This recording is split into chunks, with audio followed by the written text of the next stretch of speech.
Class 12 chemistry से chapter 1 solution के हम एनसीईआरटी सीरीज स्टार्ट कर रहे हैं। यहाँ पर हम एनसीईआरटी का जो फर्स्ट एग्जाम्पल है 1.1 इसे स्टार्ट कर रहे हैं। तो क्वेश्चन क्या कह रहा है बच्चों, पहले समझते हैं। Calculate the mole fraction of ethylene glycol. Ethylene glycol जिसका फॉर्मूला C2H6O2 होता है, हमने उसका मोल फ्रैक्शन कैलकुलेट करना है in a solution containing 20% of ethylene glycol by mass. ठीक है, तो इसको समझाने से पहले बच्चों में सबसे पहले आप लोगों को समझाना चाहूँगा मोल फ्रैक्शन।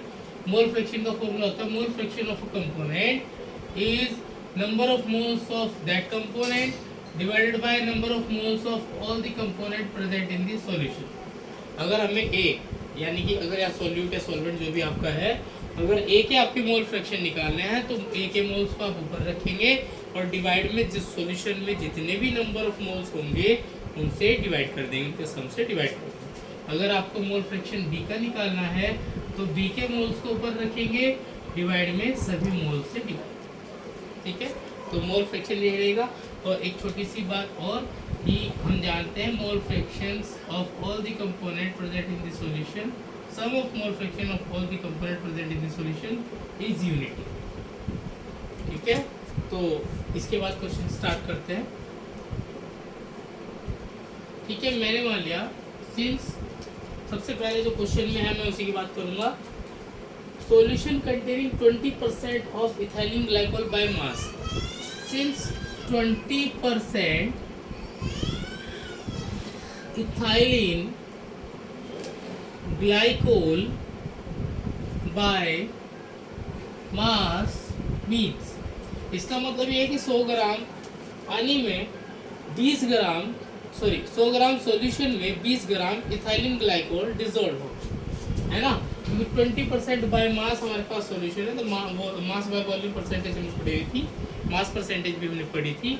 तो मास परसेंटेज की अगर बात करें तो यहाँ पर अगर 20% बाय मास है तो यानी कि सॉल्यूशन का पूरा मास 100 ग्राम आना चाहिए। और अगर सॉल्यूशन का पूरा मास 100 ग्राम है जिसमें सोल्यूट 20 ग्राम प्रेजेंट है तो सॉल्वेंट कितना होगा 80 ग्राम। तो इसका मतलब ये है कि 20 gram ethylene glycol present in 100 gram solution, यानी कि 20 gram ethylene glycol 100 gram solution में प्रेजेंट होगा। ठीक है, तो मैं जानता हूँ कि लेट ए, मैंने ए मान लिया इथाइलिन ग्लाइकोल को C2H6O2 को, क्योंकि मेरे पास यहाँ दो कंपोनेंट है सॉल्यूशन में, एक तो वाटर है, ठीक है, और दूसरा मेरे पास इथाइलिन ग्लाइकोल है। ठीक है, और बी मैंने मान लिया है वाटर को H2O। ठीक है, उसके बाद मैं बात करूँगा अब, क्योंकि मुझे फॉर्मूला ये लगाना है मोल फ्रैक्शन का, क्योंकि मुझे इथाइलिन ग्लाइकोल का मोल फ्रैक्शन पूछा है, तो मुझे mole fraction of A calculate करना है, जिसके लिए मुझे क्या चाहिए, number of moles of A and number of moles of B. और हम जानते हैं number of moles N is equals to W/M। अगर आपने ए के लिए कैलकुलेट करना है तो N is equals to WA/MA and NB is equals to WB/MB। ठीक है, तो उसके लिए मुझे क्या चाहिए, W क्या है मास, M क्या है मोलर मास। ठीक है, तो यहाँ पर मास मुझे कितना गिवन है, WA is given that WA मुझे दिया है 20 ग्राम, WB कितना दिया है, WB दिया है मुझे 80 ग्राम। यहाँ से मैंने कैलकुलेट किया है क्योंकि पूरे सॉल्यूशन का वेट जो है वो 100 ग्राम और सोल्यूट का weight 20 gram, then solvent is 100 - 20 that is 80।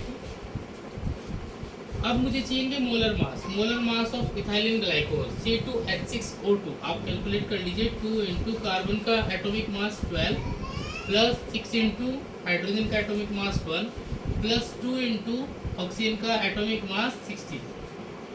तो ये आपका आ जाएगा 62 ग्राम पर मोल। MA कैलकुलेट हो गया। देन MB आप जानती हैं molar mass of water 2 into hydrogen 1 plus oxygen 16 that is 18 ग्राम पर मोल। ठीक है, तो इसके बाद मेरे पास WA है, MA है, उसके बाद मुझे क्या कैलकुलेट करना है, मोल्स। तो मोल्स ऑफ ए कितने आ जाएंगे, चलिए मैं यहाँ पर सेपरेट कर देता हूँ, W A by M A. तो W A by M A, W A कितना है यहाँ पर देखिए 20, एम ए कितना है 62, तो 20 बाय 62 आप इसे सॉल्व कर लीजिए, 0.322 इतना आ जाएगा।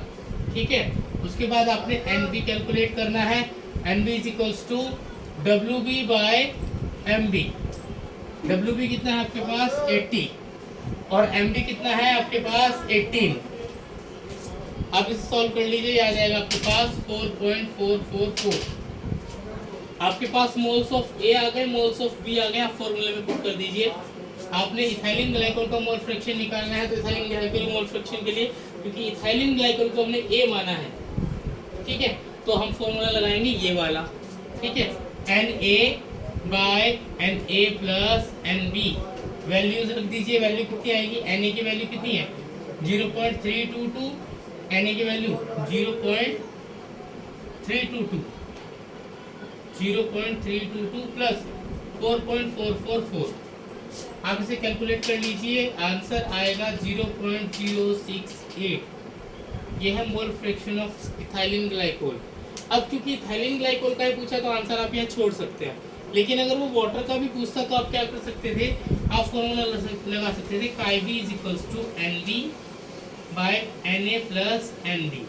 एक तो तरीका ये था, यहाँ पर आप वैल्यूज रखेंगे, वैल्यूज क्या आएंगी 4.444 bye 0.322 plus 4.444।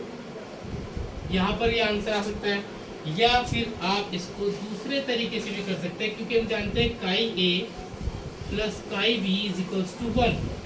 Then chi A हमने कैलकुलेट कर लिया है 0.068 प्लस काई बी कितना है 1, तो आप इसको 1 में से माइनस कर दीजिए, chi B is equals to 1 minus 0.068। अब कितना आ जाएगा, माइनस करके देख लेते हैं, 1.000 0.068, 10 माइनस 8 2, 9 माइनस 6 3, 9 माइनस 0 0.932। ठीक है, अब मेरे पास दोनों मोल फ्रैक्शन आ गए हैं। अब अगर मुझे चेक करना है कि मेरा आंसर सही है, तो हम जानते हैं दोनों मोल फ्रैक्शन का सम कितना होता है 1, तो आप इन दोनों को प्लस कर दीजिए। एक मोल फ्रैक्शन की वैल्यू आपकी 0.932, 0.068 आप प्लस कर दीजिए, 8 और 2 10 की 0 1 कैरी करेंगे, 6 3 9 एंड 10 की 0 1 कैरी करेंगे, तो यहाँ पर भी आपका आएगा 10 की 0 एंड पूरा 1 आ रहा है, तो हमारा आंसर बिल्कुल करेक्ट है। ठीक है, तो इस तरह से हमने क्वेश्चन करने हैं मोल फ्रैक्शन के। ठीक है बच्चों, उम्मीद है आप लोगों को समझ में आया होगा। लेकर आएंगे नेक्स्ट एग्जाम्पल नेक्स्ट वीडियो में। ओके बच्चों।